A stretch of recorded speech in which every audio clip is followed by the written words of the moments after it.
Good morning, good morning mga ka-native chicken.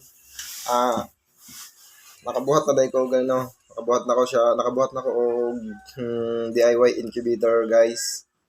So testingan nato siya og incubate kung ma-hatch ba nato ang maka-hatch ba siya og itlog. Nag-try ko og 18 ka buok. Bali pang 5 days na dan niya karon. Akong i-check kung ano ba. Pero okay naman yung temperature. Tanaw na to, guys. Ano yung thermostat? Yan. Nakapatay na yung suga. Masiga na siya pag naka 37.2 na yung yung kabugnawon. So 37.4 pa man na siya. Sabrihan. Ano kung dako na siya sulod. Ang masulod ani is ano daw, kaya to 70 eggs. So ang ibot na ako is lang 18 eggs pa lang para kung ayan, nasiga na. Kay nagbaba naman siya ganina 37.2. 37.3 na sa taas pero di na siya mataas kay gabrihan man ako. Yan. Muna akong tubig. Suga. Lang kasimple, guys. So baliktaron na to siya. Kaya dapat na siya baliktaron kay kung di na siya baliktaron, guys, kasi mabaog ba. Yan, nakamarking na yung mga X para makabalo ka kung mabato gibaliktad nimo.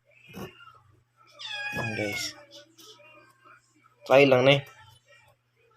Ibasig dili mo mapusa sayang ang itlog. Ang 5 days naman niya karon.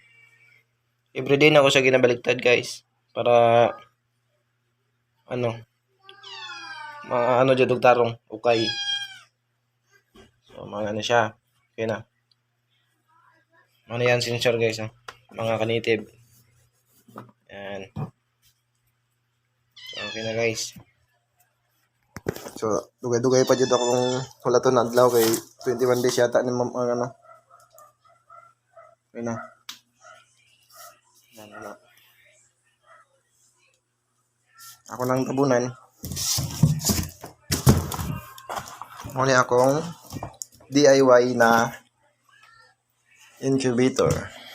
At 37, nibaba na siya. Naka-open. So dugay na siya.